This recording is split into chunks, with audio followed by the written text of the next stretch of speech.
आज हम जिस एक्ट को पढ़ने जा रहे हैं वो एक्ट पे आप लोगों ने काम किया है किसी ने कि नहीं किया?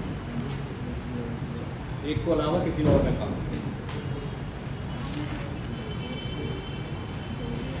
ये जो एक्ट है स्वापक औषधि मन प्रभावी पदार्थ अधिनियम 1985, एक विशेष विधि है। ये तो सब जानते हैं, लोकल लॉ और स्पेशल लॉ से परिचित तो होंगे।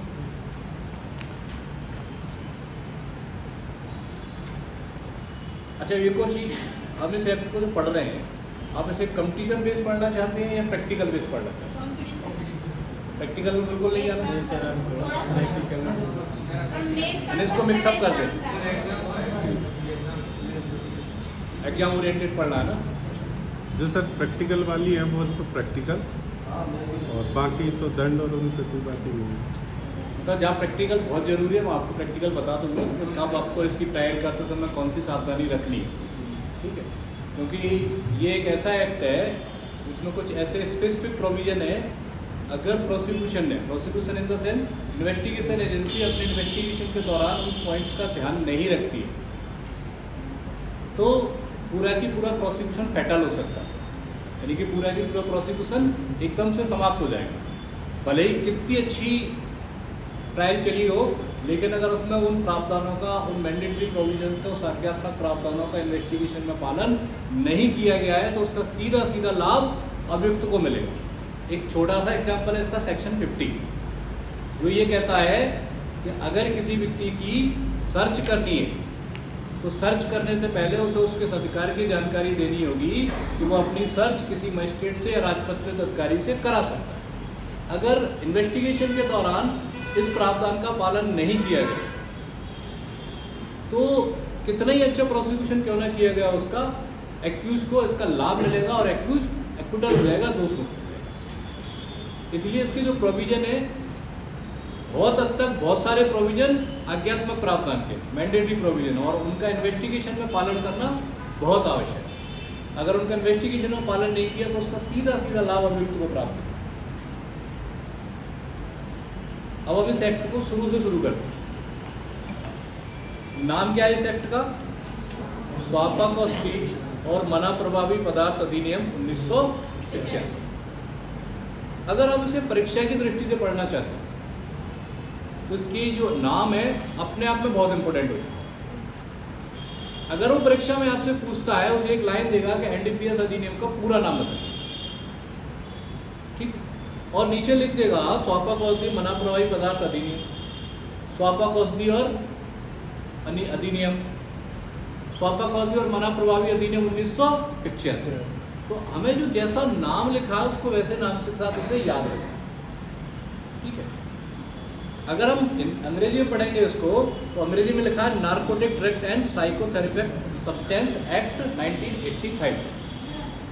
दो तरह की चीज़ों के बारे में बात करता है, एक तो स्वापक औषधि, ठीक है, दूसरा मना प्रभावी पदार्थ। यानी कि इस पूरे एक्ट में हम जब बात करेंगे तो दो चीज़ों के बारे में बात करेंगे, दो सब्जेक्ट में, दो विषय के बारे में बात करेंगे, दो वस्तुओं के बारे में बात करेंगे। वो कौन सी होंगी?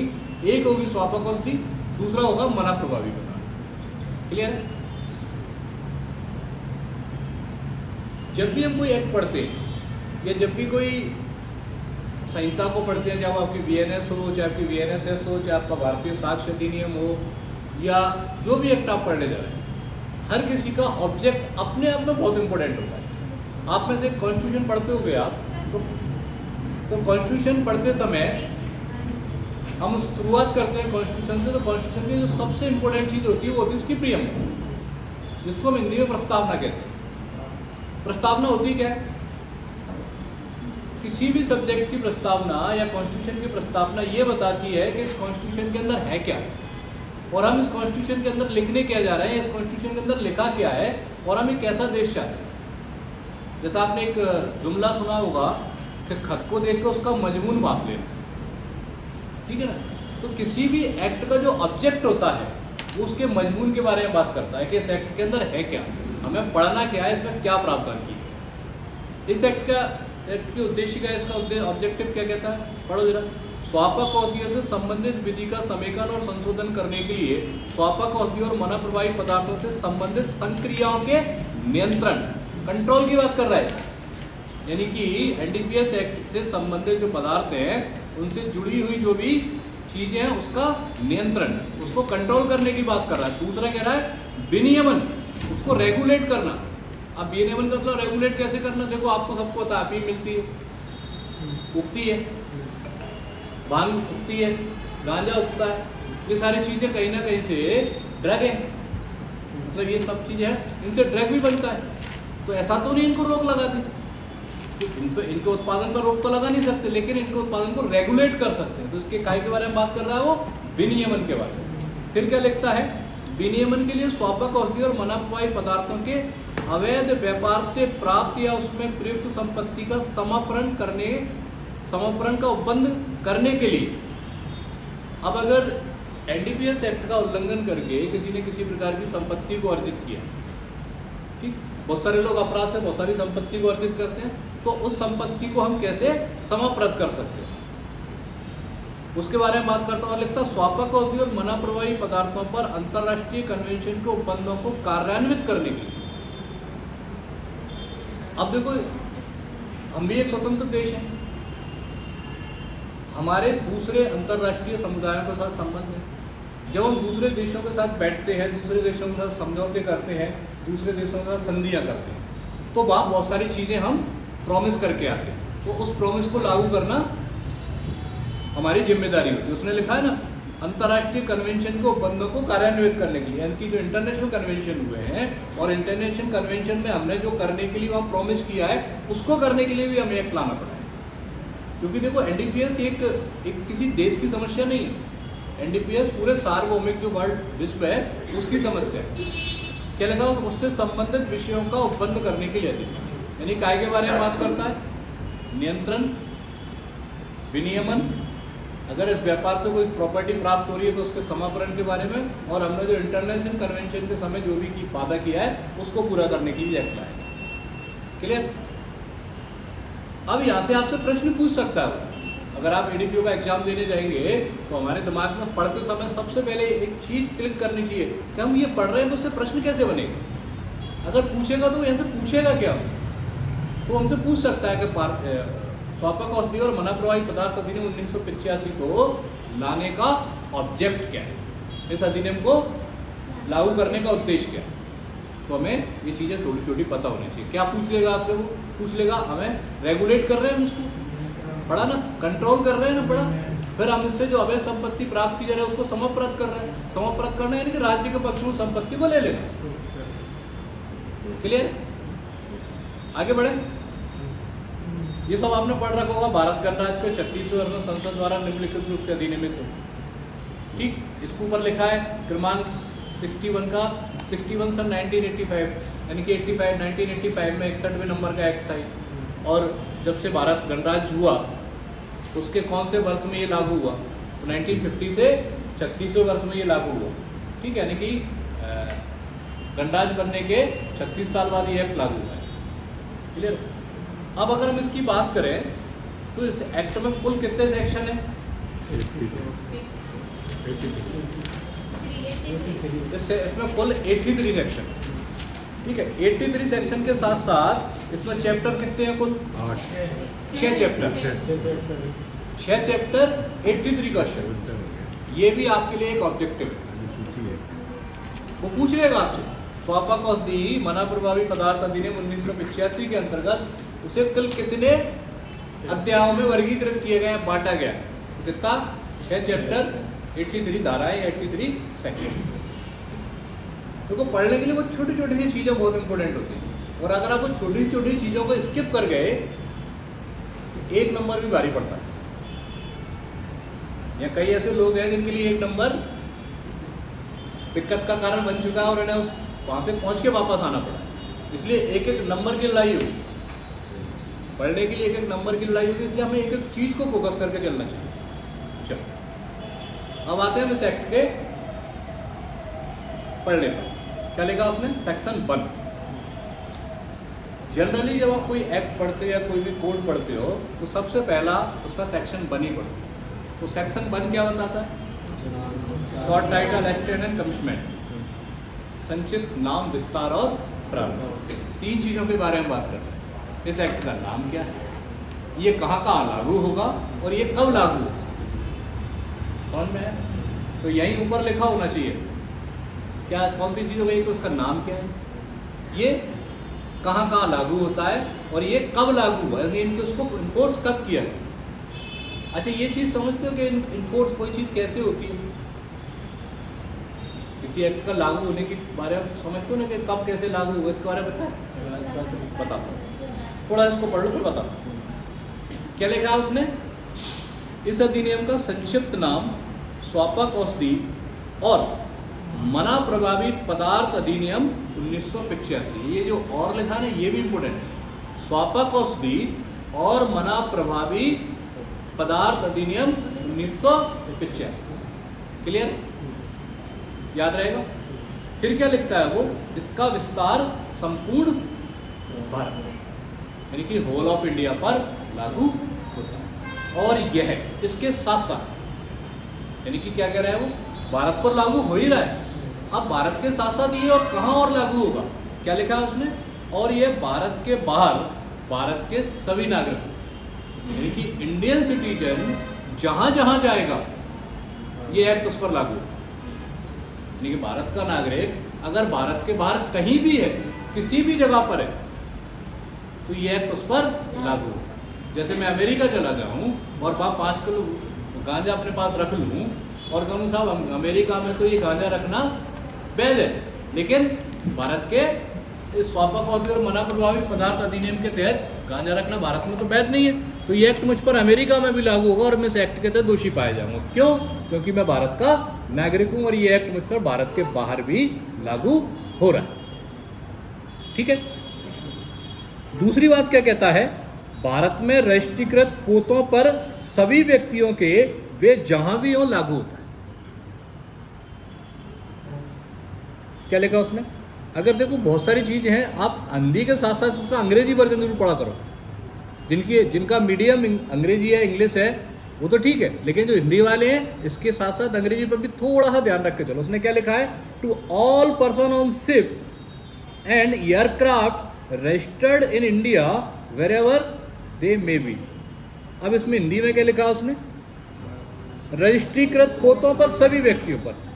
एक चीज मिस कर गया वो, एक चीज मिस कर गए हैं। अगर अंग्रेजी में पढ़ेंगे तो उसने क्या लिखा है? शिप और एयरक्राफ्ट लिखा है ना, यानी कि जितने भी शिप है, शिप आप समझते हो जहाज पोत जो होते हैं, ठीक है, ये हैं, और जितने भी एयरक्राफ्ट हैं, एयरक्राफ्ट समझ गए, जितने भी हवा में उड़ने वाले, ठीक है, अगर ये भारत में रजिस्ट्रीकृत है, समझिए, कोई भी ऐसा शिप जो भारत में क्या है? रजिस्ट्रीकृत है, कोई भी ऐसा एयरक्राफ्ट जो क्या है? भारत में रजिस्ट्रीकृत है, और उसमें कोई व्यक्ति है, तो उस व्यक्ति पर भी ये एनडीपीएस एक्ट लागू होगा। अब लागू काय पर हो रहा है? पोत और एयरक्राफ्ट पर लागू नहीं हो रहा, शिप पर और एयरक्राफ्ट पर लागू नहीं हो रहा, उस शिप में कोई व्यक्ति जो है उस पर लागू हो रहा है। क्लियर है? समझ में आया इतना? और वो पोत भी, दो एयरक्राफ्ट और शिप भी कैसा होना चाहिए?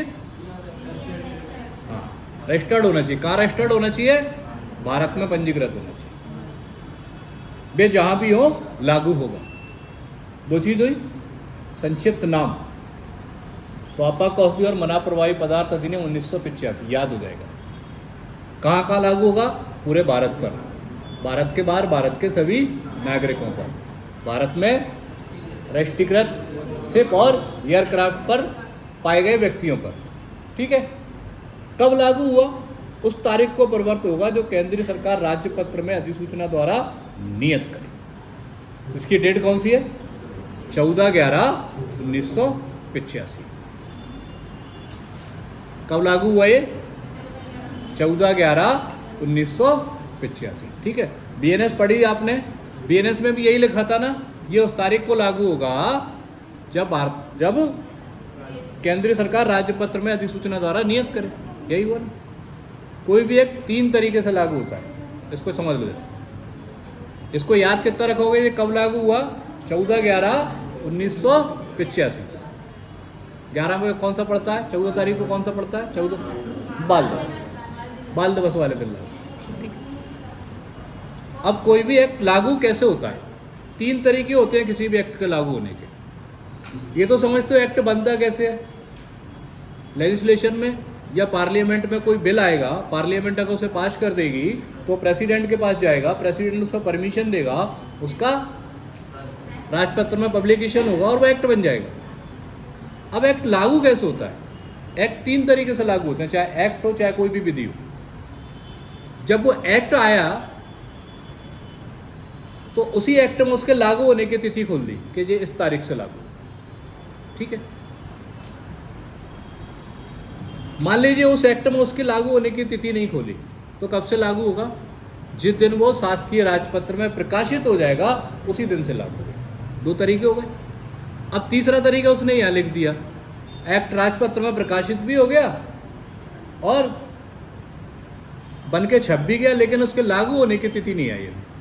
क्या लिख दिया इसमें? केंद्र सरकार राज्यपत्र में अधिसूचना द्वारा नियत करेगी। यानी कि जैसे कि गवर्नमेंट, जो सेंट्रल गवर्नमेंट है, अब इसके लागू होने की तिथि अलग से नोटिफाई करेगी, तब वो एक्ट लागू होगा। जैसा आपकी VNS, VNSS और भारतीय साक्ष्य अधिनियम में हुआ। कब बन गए थे? 2023 में तैयार हो गए थे। लागू कब से हुए? क्यों लागू हुए? 1 जुलाई 2024 से, क्योंकि उसमें लिख दिया था उनने कि ये तब से लागू होंगे जब केंद्र सरकार राज्यपत्र में इनके लागू होने की तिथि डिक्लेयर करेगी। तो बाद में करा उसने नोटिफिकेशन जारी, 1 जुलाई 2024 से लागू हुए। क्लियर हुआ इतना सिनारियो? चलो, और इस अधिनियम के भिन्न भिन्न उपबंधों के लिए, भिन्न भिन्न राज्यों के लिए भिन्न भिन्न तारीखें नियत की जा सकेंगी। अब उसने एक और चीज़ लिख दी कि जब ये नोटिफिकेशन जारी होगा तो इस एक्ट के जो भिन्न भिन्न उपबंध हैं वो डिफरेंस, ये मतलब अलग अलग राज्यों में कौन कौन सी तारीख से लागू होंगे ये भी तय कर लेंगे। और ऐसे किसी उपबंध में इस अधिनियम के प्रारंभ के प्रति निर्देश का किसी राज्य के संबंध में यह अर्थ लगाया जाएगा कि वह उस राज्य के उस उपबंध के प्रवर्त होने के प्रति निर्देश है। यानी कि अगर उसमें बताया जाएगा वो कौन से राज्य में उसका कौन सा प्रोविजन किस तारीख को लागू हो रहा है और कौन सा प्रोविजन किस तारीख से लागू होना है, तो वो उस जो डायरेक्शन है या जो रेफरेंस है उस रेफरेंस को उसी तरह से हम देख के चलेंगे। तो इतना समझ में आ गया। अब आते हैं हम इसके डेफिनेशन क्लॉज पर। जनरली एक और चीज़ याद रखो, जब भी हम किसी एक्ट को पढ़ते हैं तो सेक्शन 2 ही मिलते हैं हमें। पहले में तो क्या लिखा उसने? संक्षिप्त नाम, विस्तार और प्रारंभ। फिर आता है सेक्शन 2। तो ज़्यादातर एक्टों में डेफिनेशन क्लॉज सेक्शन 2 में ही मिलेगा। बहुत कम एक्ट या लॉ है जिनमें आपको डेफिनेशन क्लॉज 3 में मिल जाएगा, किसी में 4 में मिल जाएगा, लेकिन ज़्यादातर 95% मामलों में आपको सेक्शन 2 में डेफिनेशन क्लॉज मिलेगी। क्लियर? पढ़ते हैं इसकी डेफिनेशन।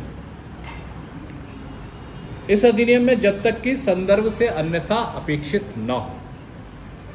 ठीक, संदर्भ क्या है इसका? आप लोग मिस करते हो पढ़ने में। क्या लिखा उसने? जब तक कि संदर्भ से अन्यथा अपेक्षित ना हो। हम इसका क्या पढ़ने जा रहे हैं? क्या पढ़ रहे हैं? इसकी परिभाषा। तो ये बात हम जब इसको हम इंटरप्रिटेशन करेंगे इसका, या जब इसकी व्याख्या करेंगे, तो हमारे दिमाग में क्या होना चाहिए? हम इसको परिभाषित करने की बात कर रहे हैं, और जब कोई अलग अर्थ लेंगे तब बात करेंगे उसकी। तो नंबर जो डेफिनेशन है पहली वाली 2(1) या 2 जो कहते हैं इसको रोमन में 1 बना हुआ है। ठीक है, बहुत इंपॉर्टेंट है, कई मर्तबा परीक्षा में पूछी गई है। एडिक्ट। ठीक है, क्या लिखा उसने? वैष्णी। ऐसा व्यक्ति अभिप्रेत है जो किसी स्वापक औषधि या मना प्रभावी पदार्थ पर आश्रित है। क्या लिखा उसने? Addict means a person who has dependence to any narcotic drug और साइकोथेरेपिक सब्सटेंस। क्या लिखा उसने? वैष्णी होगा कौन? जो NDPS पर आश्रित हो चुका है। समझ रहे हो? यानी कि उस पर इतना डिफेंडेड हो गया है कि उसकी जो नॉर्मल लाइफ है वो नहीं चल सकती। जैसे सब आप लोगों को सबको सुबह उठते समय बहुत सारे लोगों को चाय पीने की आदत है। अगर आपको सुबह चाय नहीं मिले तो क्या होता है, आपकी सुबह नहीं होती, तो क्या हो, आप सुबह की चाय के एडिक्ट हो, आप उस पर आश्रित हो चुके हो, आपकी दिनचर्या उस पर आश्रित हो चुकी। जब कोई व्यक्ति किसी एनडीपीएस पर आश्रित हो जाए, मतलब उसके बिना उसका काम नहीं चलने वाला, तो वो व्यसनी माना जाता। ठीक है, तो डेफिनेशन में आपसे एडीपीओ पूछा क्या जाएगा। सबसे पहली बात पूछा यह जाएगा कि व्यसनी को कहाँ परिभाषित किया गया है। कहाँ परिभाषित किया गया है? 2.1 व्यसनी से अभिप्रेत है, यही लिखा है ना, जो स्वापक औषधि और मनाप्रवाही पदार्थ पर आश्रित है। एक और चीज समझ लो, पूरा एक्ट जब पढ़ते हो तो 2 चीजें आती होंगी किसी भी डेफिनेशन क्लॉज में। क्या लिखा होगा उसमें? इसके अंतर्गत आता है, और दूसरा लिखता है वो अभिप्रेत है, मीन्स, यही लिखा है ना। ये दोनों वर्ड अपने आप में बहुत कुछ कहते हैं। जब उसने किसी डेफिनेशन क्लॉज में या डेफिनेशन में ये लिख दिया कि इसके अंतर्गत आता है, तो यानी कि ये डेफिनेशन अभी अपूर्ण परिभाषा है, इनकम्प्लीट डेफिनेशन है, इसमें अभी कुछ और भी जोड़ा जा सकता है। और जब वो लिख दे मीन्स या अभिप्रेत है, अर्थात ये डेफिनेशन पूरी तरह से पूर्ण परिभाषा है, संपूर्ण परिभाषा है, एक एब्सोल्यूट डेफिनेशन है। अब इसमें कुछ और जोड़ने की आवश्यकता बचती नहीं है। ठीक, क्लियर है? 2.2 को स्किप करो, परीक्षा की दृष्टि से आपके लिए बिल्कुल इंपोर्टेंट नहीं है, छोड़ दो। फिर आओ 2.3, परीक्षा की दृष्टि से बहुत इंपोर्टेंट है, कैनबिस हेम्प। देखा है कभी कैनबिस हेम्प का पौधा? देखा है? अच्छा, अच्छी बात। कैनबिस का पौधा आपके घर में जो गेंदे का पौधा उगता है ना, लगभग उससे जैसा दिखता है, उसके जैसा दिखता है। ठीक है, तो कई बार लोग भ्रम में आ जाते हैं कि ये गांदे का पौधा है या गेंदे का पौधा है। ठीक, चल, कैनबिस हेम्प से अभिप्रेत, अब देखो लिख दिया उसने, कैनबिस हेम्प मीन्स नंबर 1 चरस अर्थात कच्चा या शोधित किसी भी रूप में पृथक किया गया रेजिन जो कैनबिस के पौधे से प्राप्त किया गया है और इसके अंतर्गत हशीश तेल या द्रव्य हशीश के नाम से ज्ञात सांद्रित निर्मित और रेजिन है। क्या लिखा उसने? चरस को डिफाइन कर रहा है, चरस के बारे में बात कर रहा है वो। कैनबिस हेम्प से मतलब क्या? चरस कैनबिस हेम्प में शामिल है। अब उसने क्या लिखा? चरस अर्थात कच्चा या शोधित किसी भी रूप में पृथक किया गया रेजिन जो कैनबिस के पौधे से प्राप्त किया गया, यानी कि कोई ऐसा रेजिन जो कैनबिस के पौधे से प्राप्त किया गया। ठीक है, वो क्या कहलाएगा? चरस कहलाएगा। अब रेजिन समझते हो, रेजिन क्या होता है? आप किसी भी पौधे को लेना या किसी भी चीज को लेना और उसको बहुत हद तक रगड़ना, उसका जो एक्सट्रैक्ट बचेगा, जो उसका बचेगा ना, उसमें जो चीज़ निकल कर सामने आएगी, उसका रेजिन कहलाता है। रेजिन होता है उसका मूलभूत पदार्थ। ठीक, तो इसने क्या लिखा है? कच्चा या शोधित किसी भी रूप में पृथक किए गए रेजिन जो काय से प्राप्त किया गया है, जो काय से मिला है हमें? कैनबिस के पौधे से। ठीक, और इसके अंतर्गत अब इसमें क्या शामिल है? चरस में हशीश तेल, और यह जिसे द्रव्य हशीश के नाम से जानते हैं, ऐसे ज्ञात सांद्रित और निर्मित और रेजिन। समझ में आया था? दूसरी चीज क्या समझ आता है वो? गांजा अर्थात कैनबिस के पौधे के फूलने और फलने वाले सिरे, इनके अंतर्गत बीज और पत्तियां जब तक वे सिरे के साथ ना हो नहीं है, चाहे वे किसी भी नाम से ज्ञात या अविहित। गांजा अर्थात कैनबिस का जो फूलने और फलने वाला सिरा होता है। ठीक है, एक गांजे का पौधा होता है, उसका जो फूल होता है धीरे धीरे सूख जाता है, वो उसका जो क्या कहलाता है? वो गांजा बनता है। तो क्या वो फूलने और फलने वाला सिरा है। ठीक है, और उसके अंदर उसने लिखा है इनके अंतर्गत बीज और पत्तियां जब वे सिरे साथ ना हो नहीं है। बीज और पत्तियां जब तक कि वो सिरे के साथ ना हो, वे शामिल नहीं है। ठीक है, आप चाहे तो में से किसी भी नाम से जानते हो। क्लियर। तीसरी चीज़ लिखी है उसने, उपरोक्त किसी भी प्रकार के कैनबिस का कोई मिश्रण, चाहे वे किसी निष्प्रभावी पदार्थ सहित या उसके बिना हो या उससे निर्मित कोई भी। कैनबिस का कोई भी मिश्रण, तो ये जो कैनबिस का पौधा है इसका कोई भी मिश्रण, चाहे उसको किसी आपने निष्प्रभावी पदार्थ के साथ मिला लिया हो या किसी प्रभावी पदार्थ के साथ मिला लिया हो, या उसका कोई भी पेय, ये तीनों चीज़ें मिलकर काय का निर्माण करती हैं। ये काय की डेफिनेशन है ये सब कैनबिस हेम्प की। अब इस डेफिनेशन में पूछेगा कि आपसे वो इसमें कैनबिस हेम्प के अंतर्गत क्या क्या आता है, तो आप क्या लिखेंगे, चरस, गांजा और कैनबिस का कोई भी मिश्रण, चाहे वो प्रभावी पदार्थ के साथ हो या निष्प्रभावी पदार्थ के साथ। ठीक। थोड़ा सा और ज़्यादा होशियार बनेगा एग्जामिनर तो वो डेफिनेशन पूछ लेगा चरस की। चरस कहाँ है, तो कहाँ चरस को डिफाइन किया उसने, कच्चा शोधित रेजन जो उससे प्राप्त किया गया। ठीक। गांजा क्या होता है, कैनबिस के पौधे के फलने और फूलने वाले सिरे। ठीक। चलिए, ये फिर इंपॉर्टेंट है 2, 4, 2, 4 आपके लिए फिर से महत्वपूर्ण हो जाती है। क्या लिखा उसने, कैनबिस का पौधा, कैनबिस प्लांट से कैनबिस वंश का कोई पौधा अभिप्रेत है, means any plant of the genus of cannabis. जिनने बॉटनी पढ़ी होगी या जिनने साइंस पढ़ी होगी वो जीनियस, स्पीसीज, फाइलम, इन सब के बारे में अच्छे से जानते होंगे। ठीक है ना। तो फाइलम होता है, उसकी स्पीसीज होती है, फिर उसका जीनियस होता है। तो उसने कौन सा लिखा है, ये कैनबिस वंश, इसका उसका मतलब बॉटनी में वंश आते हैं उसके अलग अलग, उस वंश का कोई पौधा है तो वो क्या कहलाएगा, कैनबिस का पौधा कहलाएगा। इसको ऐसे की ऐसे याद कर लो। पूछता हो कैनबिस का पौधा मीन्स कैनबिस वंश का कोई पौधा, ऐसे ही आएगा प्रश्न। कैनबिस के पौधे से क्या अभिप्रेत है, उत्तर में क्या ढूंढना है हमें, कैनबिस वंश का कोई पौधा। चलिए, ये छोड़ो फिर केंद्र सरकार के कारखानों।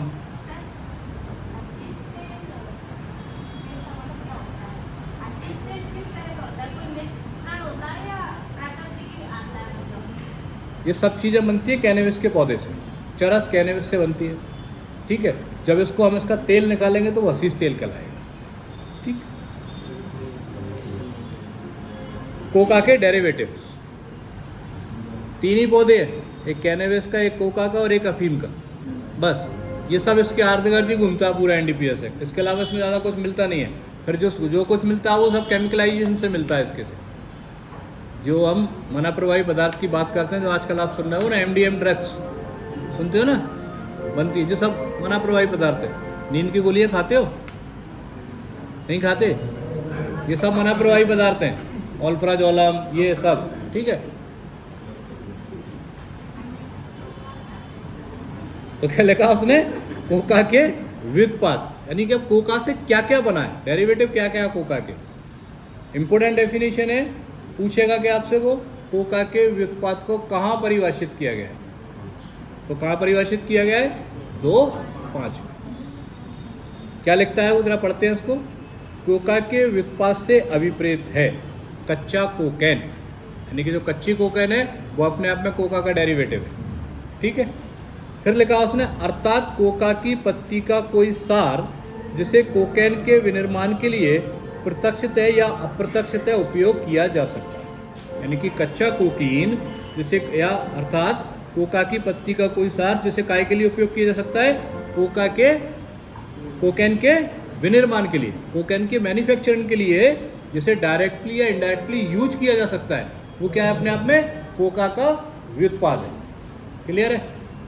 दूसरी बात, एकेगोनिन और एकेगोनिन के सभी उत्पाद जिनसे उसे प्राप्त किया जा सकता है। ठीक है। ये इसका भी एक साल्ट है, उसका वो होता है, फॉर्मूला होता है। अपन केमिस्ट्री वाले जो पढ़ने वाले बच्चे हैं वो सब इस चीज़ को आराम समझ जाते हैं। एस्टर होते हैं, एक्सट्रेट होते हैं, एकेगोनिन होते हैं। ठीक है। तो उसने लिखा है एकेगोनर और एकेगोनिन के सभी उत्पाद जिससे उसे प्राप्त किया जा सकता है, जिससे कोका को प्राप्त किया जा सकता है। ठीक है। तो वो कोका का व्युत्पाद होगा। कोकेन, ये इंपोर्टेंट है, यहां से प्रश्न आता है। कोकेन अर्थात बेंजाइल एकेगोनिन का मेथिल एस्टर और उसके लवण। कोका के डेरिवेटिव में क्या शामिल है? कोकेन। कोकेन को क्या लिखा उसने? बेंजाइल एकोगोनिन का मेथिल एस्टर, जो उसका केमिकल नेम है कोकेन का, बेंजाइल एकोगोनिन का मेथिल एस्टर और उसके लवण। अब एस्टर और लवण अगर हम समझाऊंगे तो टाइम खा जाएगा, तो उसको क्या रखेंगे? जो बेंजाइल एकोगोनिन और उसके एस्टर और उसके लवण होते हैं कोकेन में, वो भी कोका के डेरिवेटिव में शामिल होते हैं। ये बहुत इंपॉर्टेंट है। सभी निर्मितियां जिसमें 0.1% से अधिक कोकेन हो, समझिए, कोई भी ऐसी प्रिपरेशन या कोई भी ऐसा कंटेंट जिसमें कितनी 0.1% से अधिक कोकेन है, वो क्या माना जाएगा? कोका का व्युत्पाद माना जाएगा। ठीक है। कोका की पत्ती, कोका के पौधे की पत्ती के सिवाय उस पत्ती के जिसमें सभी एकेगोनिन, कोकेन और कोई अन्य एकेगोनिन एल्कलाइड निकाल लिए गए। क्या समझ में आया? कोके की पत्ती क्या होगी? यानी कि कोके की पौधे की ऐसी पत्ती, अगर उसमें से उसके एकेगोनिन, कोकेन और उसके एल्कलाइड अगर निकाल लिए गए, जैसे आपके शरीर में से प्लाज्मा, रक्त, ऊतक, ये सब निकाल लें तो कुछ बचेगा। तो ऐसे ही अगर कोकेन में से उसके एकेगोनिन, कोकेन और उसके एल्कलाइड निकाल लें तो वो पत्तियां कोके की पत्ती की परिभाषा के अंतर्गत नहीं आएंगी। सिवाय लिखा कोका के पौधे की पत्ती, सिवाय उस पत्ती के, यानी कि जिसमें से उसका लवण, उसके एल्कलाइड और एकेगोनिन निकाल लिए गए हैं पत्ती में से, वो कोके की पत्ती कोका के पत्ती की परिभाषा में नहीं आएगी, और नहीं निकाले गए तो आएगी। ठीक है। उसका मिश्रण चाहे वे निष्प्रभावी पदार्थ सहित या उसके बिना हो। कोका की पत्ती का कोई भी मिश्रण, चाहे उसमें कोई निष्प्रभावी पदार्थ से मिलाया हो आपने या किसी निष्प्रभावी पदार्थ के बिना मिलाया हो, वो काय की श्रेणी में आएगा? कोका की पत्ती की परिभाषा के अंतर्गत आएगा। किंतु इसके अंतर्गत कोई ऐसी निर्मिति नहीं है जिसमें 0.1% से अनधिक कोकेन। क्या लिखा उसने? But does not include any preparation containing the not more than 0.1% cocaine। यानी कि जिसमें 0.1% कोकेन है वो कोका की पत्ती के अंतर्गत नहीं आएगा। कितनी होनी चाहिए? 0.1% से अधिक अगर कोकेन होगी तो वो कोका की पत्ती के अंतर्गत आएगा। ठीक है। ये इंपोर्टेंट है आपकी, ऊपर वाली भी इंपोर्टेंट थी, ये भी इंपोर्टेंट है। कोका प्लांट, कोका प्लांट देखा है? आज जाना नेट पे जरा सर्च करना, किसी भी चीज़ को जब फिजिकली देखते हो ना आप, विजुअली इफेक्ट जो होते हैं आपके दिमाग को बहुत देर तक असर करते हैं। तो बैठना, डालना कोका प्लांट, तो दिख जाएगा आपको कोका प्लांट, तो आपको आसानी समझ में आएगी इससे बनता है कैसे। Coca plant means the plant of any species of the genius of Erythroxylon. अब इसका वंश बता दिया, जीनियस बता दिया उसका, और स्पीसीज भी बता दी। क्या लिखा उसने? ये प्रश्न ऐसा कि ऐसा आएगा आपसे एडीपीओ में। कोका का पौधा से अभिप्रेत है एरिथ्रोजाइलन वंश की किसी जाति का पौधा। इसको ऐसे की ऐसे याद रखना, यानी कि जो एरिथ्रोजाइलन स्पीसीज जो होती है, एरिथ्रोजाइलन स्पीसीज होती है, उसका जो प्लांट होता है वो कोका का पौधा कहलाता है। जिनने बॉटनी पढ़ी है वो उसको जल्दी समझ पा रहे होंगे। एरिथ्रोजाइलन एक वंश होता है पौधे का, उस वंश का अगर कोई पौधा है तो वो क्या कहलाएगा? कोका का पौधा कहलाएगा।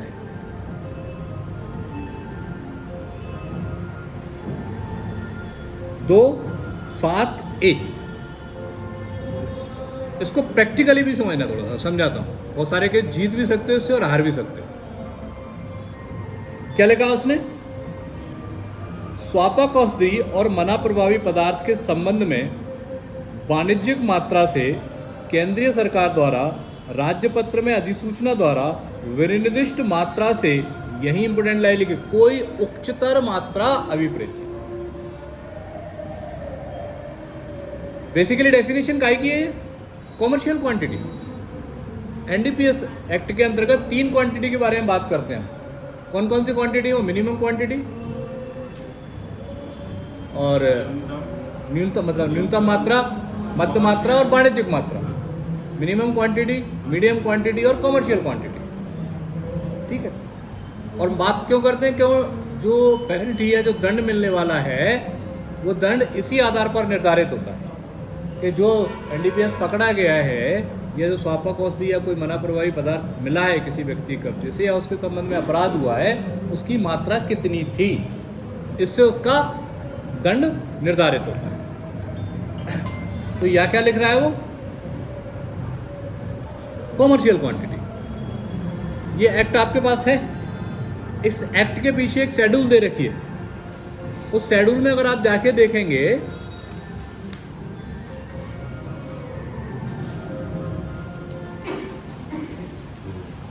मिली?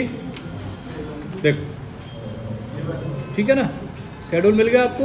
और उसमें दे रखा है लिस्ट ऑफ साइकोथेरेपी सब्सटेंस। एक नंबर पर सीरियल नंबर दे रखा है, दूसरे नंबर पर इंटरनेशनल प्रॉपर्टी नेम दे रखा है, उसके बाद रखा है उसका केमिकल नेम लिखा है। तो ये सबके केमिकल नेम्स के बारे में बात कर रहा है। फिर एक दूसरी शेड्यूल मिलेगी आपको, जिसमें लिखा है small quantity and commercial quantity. मिली? उसके अगर आप नंबर देखोगे तो उसमें एक जगह लिखा है उसने स्मॉल क्वांटिटी और दूसरी जगह लिखा है कॉमर्शियल क्वांटिटी। हम तो 3 क्वांटिटी के बारे में बात कर रहे हैं। कौन कौन सी? स्मॉल, मीडियम और कॉमर्शियल। इसने कौन कौन सी बता रखी है हमें? मिनिमम और कॉमर्शियल। ठीक है। तो इन दोनों के बीच में जो आएगी वो हो गई मीडियम, इसलिए उसने मीडियम को डिफाइन नहीं किया। अब हम पढ़ कौन सी क्वांटिटी रहे हैं? Commercial quantity. इसमें एक ड्रग का नाम लिखा है, पे अक्षर 55 नंबर पर आ जाओ। क्या लिख रहा है? कैसा उसने? गांजा, यही लिख रखा है ना। कॉमर्शियल को उसने स्मॉल क्वांटिटी बता दी 1000 ग्राम और कॉमर्शियल क्वांटिटी बता दी 20 किलो। आ गए ना साहब? अब कॉमर्शियल क्वांटिटी की डेफिनेशन पर आओ, नहीं सॉरी, कॉमर्शियल क्वांटिटी की डेफिनेशन पर आओ। क्या लिखा है उसमें? वाणिज्यिक मात्रा से विनिर्दिष्ट मात्रा से जो उच्चतर मात्रा विपरीत है। अंग्रेजी में पढ़ोगे तो क्या लिखा है उसने? In relation of narcotic drugs and psychotherapeutic substance means any quantity greater than the quality of specified by the central government by notification। यानी कि जो 20 किलोग्राम की मात्रा बताई गई है उससे ज़्यादा, 20 किलोग्राम की जो मात्रा बताई गई है उससे उच्चतर मात्रा, यानी कि वो बात का ही कर रहा है, जो कॉमर्शियल क्वांटिटी जो बताई गई है उससे थोड़ी सी ज़्यादा उच्चतर बात करी ना। तो 20 किलोग्राम क्या है आपकी? कॉमर्शियल क्वांटिटी नहीं है। 20 किलोग्राम से जितनी भी ज़्यादा मात्रा हुई, चाहे वो 20.1 हो जाए, वो उसकी कॉमर्शियल क्वांटिटी। आ गया समझ में? अब ये केस अगर कॉमर्शियल क्वांटिटी का आ गया तो सब 20 किलो पे लड़ेंगे। पर आपको काय पर लड़ना है? आपको इस डेफिनेशन पर लड़ना है। तो साहब डेफिनेशन तो ये कह रही है श्रीमान, विनिर्दिष्ट मात्रा से कोई उच्चतर मात्रा, यानी कि जो मात्रा कॉमर्शियल क्वांटिटी से बता दी गई है उससे ज़्यादा होनी चाहिए, तब वो कॉमर्शियल क्वांटिटी के अंतर्गत आएगी।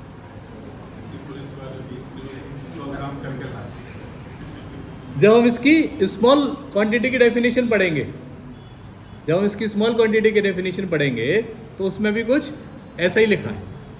उसमें लिखा है न्यूनतर कोई मात्रा उससे कम होनी चाहिए। तो गांजे की स्मॉल क्वांटिटी कितनी है? 1 किलोग्राम। और अब जब न्यूनतम मात्रा की डेफिनेशन पढ़ेंगे तो उसमें लिखा है इससे कम। तो एक यानी कि न्यूनतम क्वांटिटी यानी गांजा 1 किलो से अगर कम होगा तो वो मिनिमम क्वांटिटी है, और अगर 1 किलो होगा तो वो मीडियम क्वांटिटी है। ठीक है?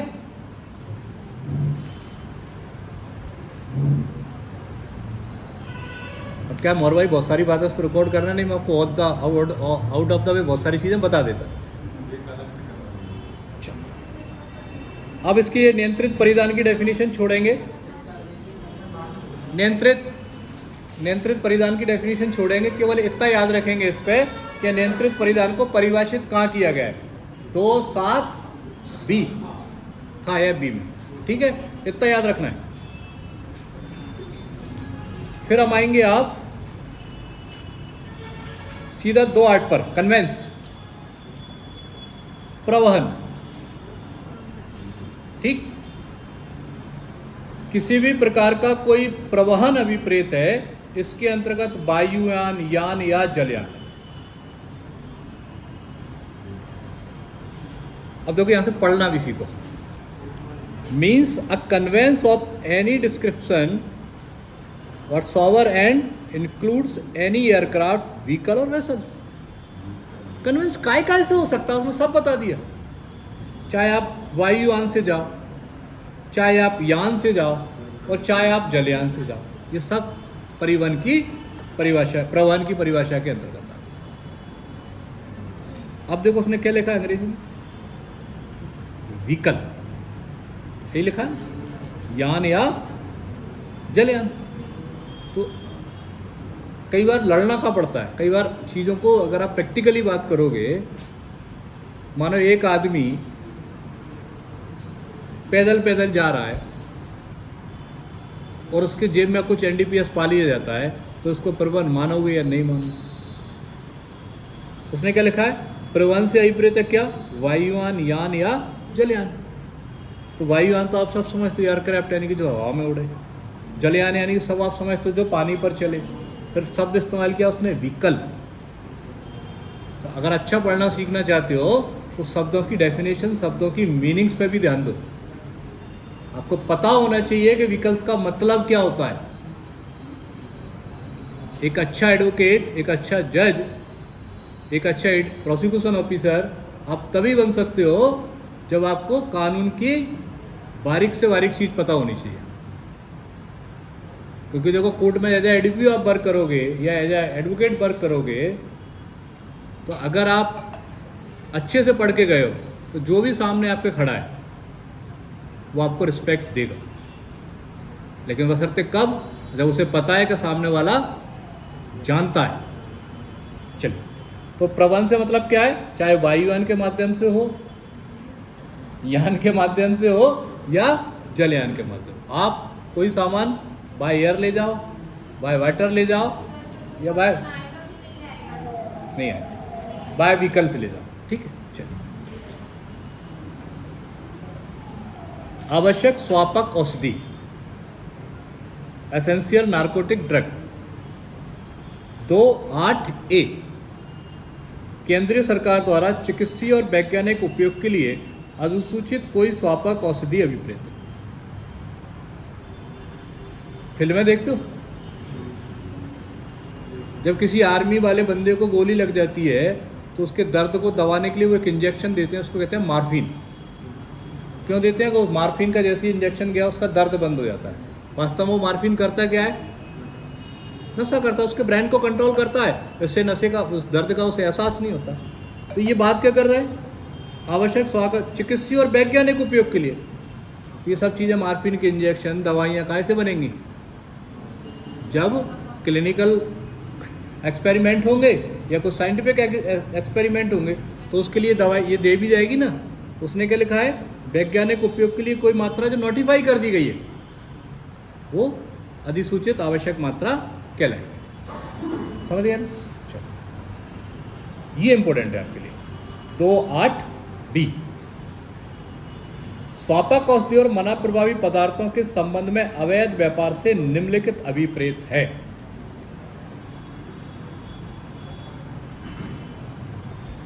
In relation of narcotic drug and psychotherapic substance means, अवैध व्यापार क्या क्या शामिल है साहब अवैध व्यापार में? नंबर 1, कोका के पौधे की खेती करना। इसको ऐसे ही याद रखना है, कोका के पौधे की खेती करना नंबर 1। नंबर 2, कोका के पौधे के किसी भाग का संग्रह करना। ये आपको मैं याद करने के पर्पज से बता रहा हूँ। लॉ को हमेशा टुकड़ों में तोड़ के पढ़ना चाहिए और लॉ को हमेशा टुकड़ों में तोड़ के याद करना चाहिए। आप सोचो कि 20 लाइन की डेफिनेशन याद कर लो, नहीं होगी। आप उसको उसके पार्ट अलग अलग कर दोगे, याद हो जाएगी। तो उसने क्या लिखा था, अवैध व्यापार में क्या क्या शामिल है? कोका के पौधे की खेती करना भी शामिल है। कोका के पौधे किसी बाग को संग्रह करके रखना भी अवैध व्यापार में शामिल है। दूसरा क्या लिख रहा है वो, अफीम पोस्त या किसी कैनबिस पौधे की खेती करना। आ गए 3 ही पौधे, कोका, अफीम और कैनबिस। काई खेती करना, अफीम पोस्त या कैनबिस के पौधे की खेती करना। स्वापक औषधियों या मना प्रभावी पदार्थों के उत्पादन, विनिर्माण, कब्जा, विक्रय, क्रय, परिवहन, भंडारगारण, छिपाव, उपयोग, उपभोग, अंतर्राज्यीय आयात, अंतर्राज्यीय निर्यात, भारत में आयात, भारत से निर्यात या यानांतरण का कोई काम करना। इनमें से कोई काम करना, इनमें से कोई एक काम करना, ये सारे काम करना काय के अंतर्गत आएगा? अवैध व्यापार के अंतर्गत आएगा। अगला चौथा, स्वापक औषधियों या मना प्रभावी पदार्थों के खंड 1 से उपखंड 3 तक में निर्दिष्ट क्रियाकलापों से भिन्न क्रियाकलापों से व्यवहार करना। 1 से 3 तक की जो चीज़ें बता दी ना, उनसे भिन्न देखा ना, निर्दिष्ट क्रियाकलापों से भिन्न किन्हीं क्रियाकलापों से व्यवहार करना। ये 3 तो हैं, इसके अतिरिक्त और इनके संबंध में और कोई व्यवहार करना, वो भी अवैध व्यापार की परिभाषा के अंतर्गत आएगा। या उपखंड 1 से उपखंड 5 तक में निर्दिष्ट क्रियाकलापों के लिए परिसर का प्रबंध करना या उसे किराए पर देना। हैंडलिंग और relating to any premises for the carrying of any of the activities referred in subsection sub clause 1 to 4। 1 से 4 तक की जो कैटेगरी हमने पढ़ी, उस काम के लिए आप किसी परिसर का उसे क्या करके दे रहे हैं? प्रबंध करके दे रहे हैं या उसे किराए पर दे रहे हैं, तो वो भी काय की परिभाषा के अंतर्गत आएगा? अवैध व्यापार की परिभाषा। मैंने कहा साहब मेरे घर में रख लो, तुम्हारे घर, तुमने रात में जो, तो एक सीधा सा एग्जाम्पल है, किसी ने अपने घर में अपने खेत में काई खेती करी, गांजे की खेती करी, वो गांजे के पौधे तोड़ लाए, भाई साहब जो 10-20 पौधे, एक काम करो आपके यहाँ रख लो। मैंने रख जा भाई, अपने ही घर है, काई की डेफिनेशन में आ गया? अवैध व्यापार की डेफिनेशन, यही हुआ ना। आपको पता है ये व्यक्ति कोका के पौधों का व्यापार करता है या कैनबिस के पौधे की खेती करता है या किसी बाग का संग्रह करता है। उसने कहा ऐसा वो कोका प्लांट है, आपका कमरा किराए पे चाहिए, आप दे दो, दिले भैया। तो आप क्या कर रहे हो? अवैध व्यापार कर रहे हो। करने वाला तो वो कर रहा है, लेकिन आप किराए पर दे रहे हो तो आप भी दोषी हो। ये लायबिलिटी दे कर रही हैं चीज़ें। किराए पर देना सिवाय उनके जिन्हें इस अधिनियम के अधीन या उसके अधीन बनाए गए नियम या किए गए आदेश या जारी की गई किसी अनुज्ञप्ति की शर्त, निबंधन या प्राधिकरण के अधीन अनुज्ञात किया गया है और इसके अंतर्गत निम्नलिखित भी है।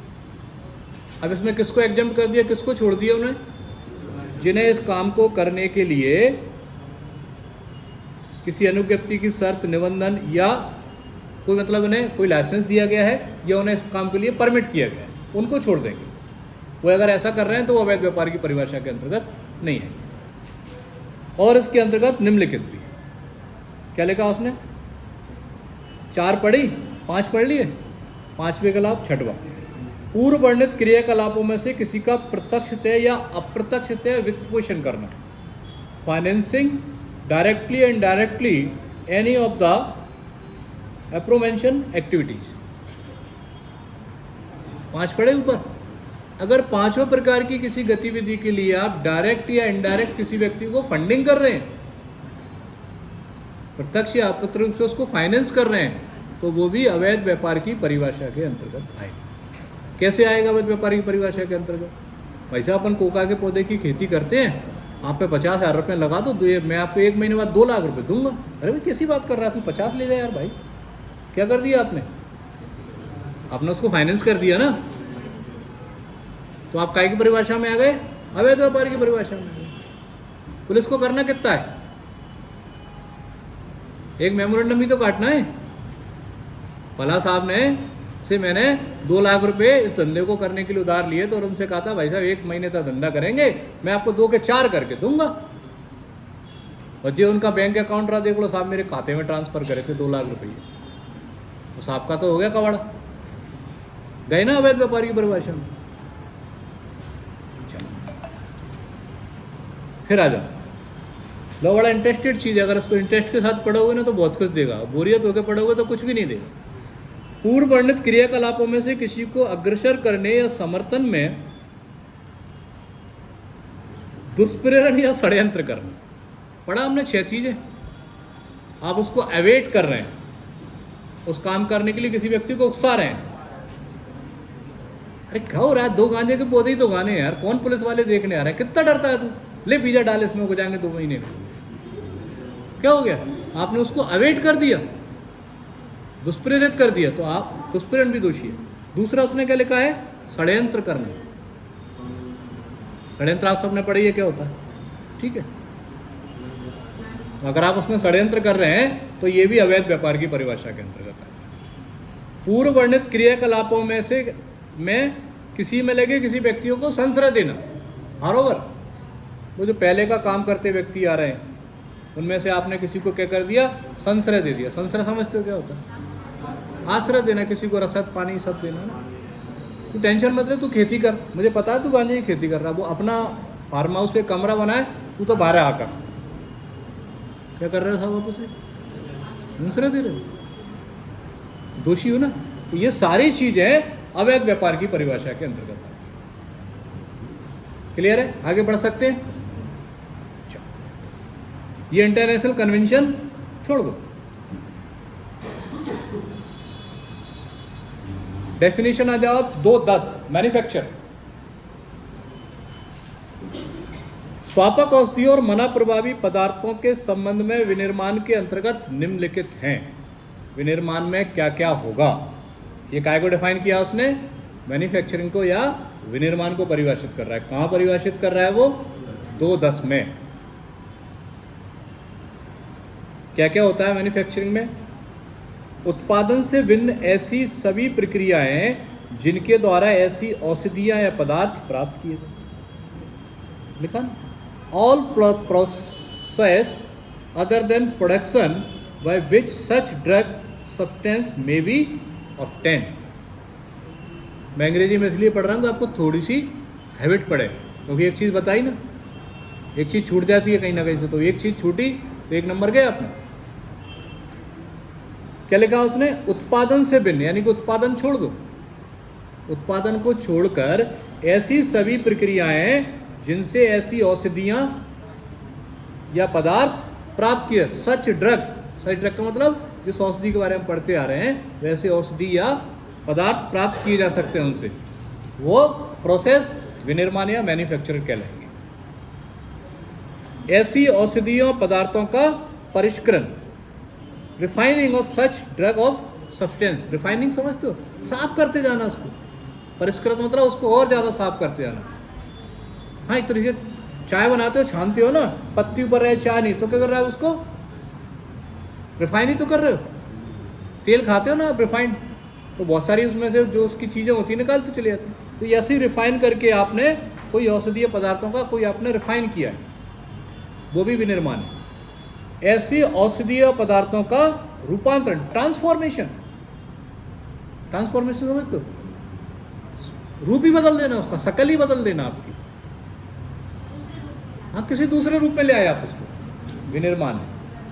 मतलब वो पदार्थ की 3 अवस्थाएं होती हैं, कौन कौन सी होती हैं, ठोस, गैस, गैस को द्रव में ले आए, द्रव को ठोस में ले आए, हो गया ना रूपांतरण। तो ये क्या है, विनिर्माण है। मान लो आपके पास कोई एनडीपीएस है, आपने उसको रूपांतरित कर दिया, ठोस था आप उसे द्रव में ले आए, द्रव था आप उसे ठोस में ले आए, तो क्या हो गया जी, मैन्युफैक्चर।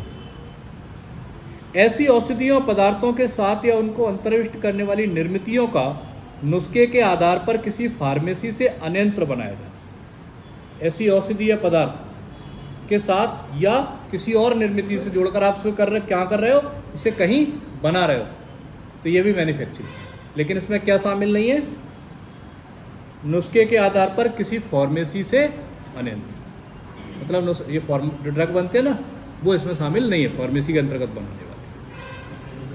ठीक,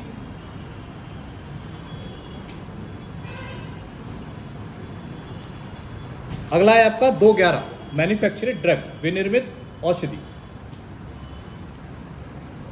विनिर्मित औषधि से अभिप्रेत है कोका के सभी व्युत्पाद। पढ़े थे हमने वहां, पढ़े थे कोका के व्युत्पाद, क्या क्या शामिल था कोका के व्युत्पाद में? कच्चा कोकेन, एकेगोनेन, सब याद था ना, तो वो सब यहां शामिल है। औषधि कैनेबिस, अफीम के व्युत्पाद, पोस्तरण शांत, ये सब क्या है? मैन्युफैक्चर्ड ड्रग है, विनिर्मित औषधि। क्या क्या है? कोका के व्युत्पाद, औषधीय कैनबिस, अफीम के व्युत्पाद, पोस्तरण शांत, पॉपिस्ट्रा बोलते हैं पोस्तरण शांत को। ऐसा कोई अन्य स्वापक पदार्थ या निर्मिति जिसको केंद्रीय सरकार उसकी प्रकृति के बारे में उपलब्ध जानकारी को या किसी अंतर्राष्ट्रीय कन्वेंशन के अधीन किसी विनिश्चय को यदि कोई हो ध्यान में रखते हुए राज्य पत्र में अधिसूचना द्वारा विनिर्मित औषधि घोषित करे, यानी कि सेंट्रल गवर्नमेंट जिसे विनिर्मित औषधि घोषित कर देती है वो भी इस डेफिनेशन में आएगी। किंतु उसके अंतर्गत कोई ऐसा स्वापक पदार्थ या निर्मिति नहीं है जिसे केंद्रीय सरकार उसकी प्रकृति के बारे में उपलब्ध जानकारी को या किसी अंतर्राष्ट्रीय कन्वेंशन के अधीन उसकी प्रकृति या किसी विनिश्चय के बारे में उपलब्ध जानकारी को ध्यान में रखते हुए राज्यपत्र में अधिसूचना द्वारा विनिर्मित औषधि घोषित न करे। जैसे राजपत्र में उसने विनिर्मित औषधि घोषित नहीं किया है, वो इसके अंतर्गत नहीं आएगा। ठीक है, ये बहुत इंपॉर्टेंट है।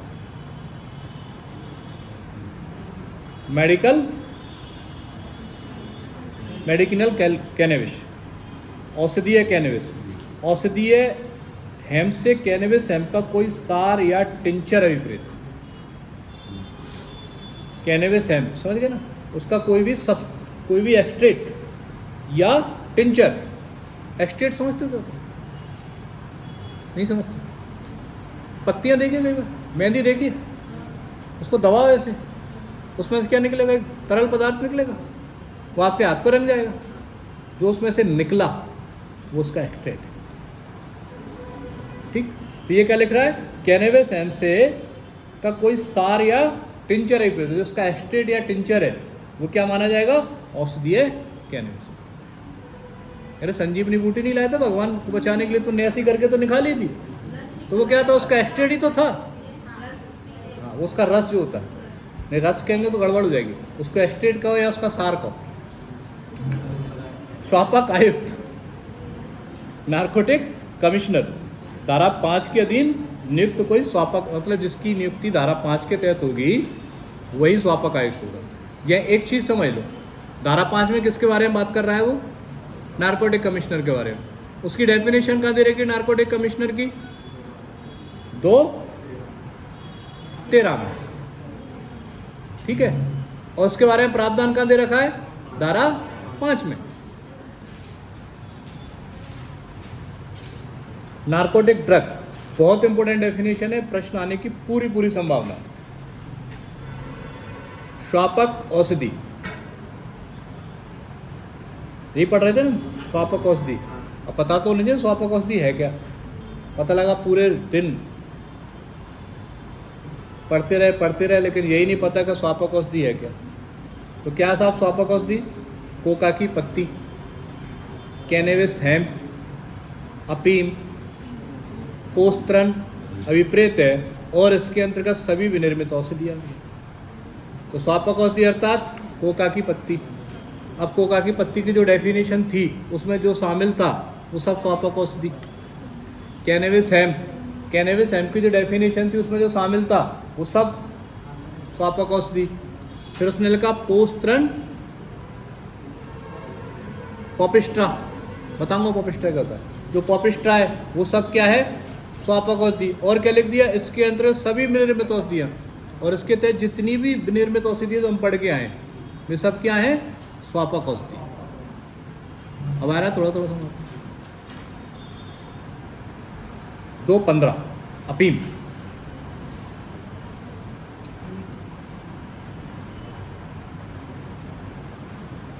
अफीम से अभिप्रेत है अफीम पोस्त का स्कंदित रस। इंपॉर्टेंट क्या है इसके लिए?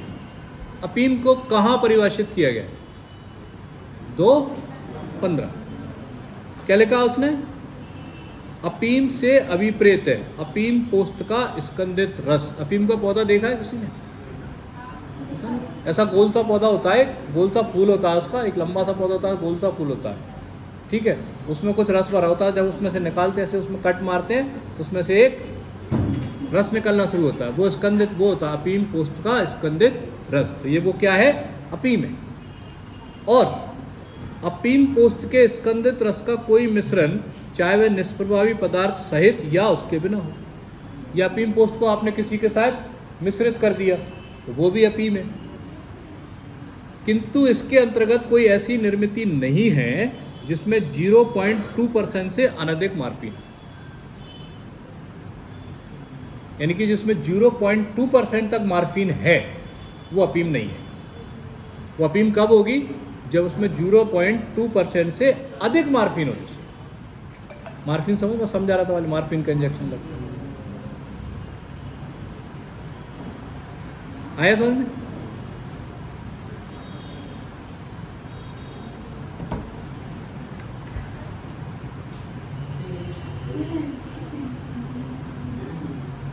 तो आज मैं आपको इतनी पढ़ा रहा हूँ, ठीक है।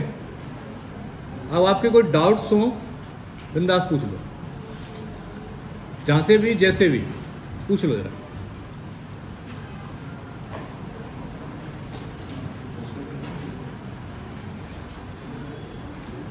कर लो सिर्फ।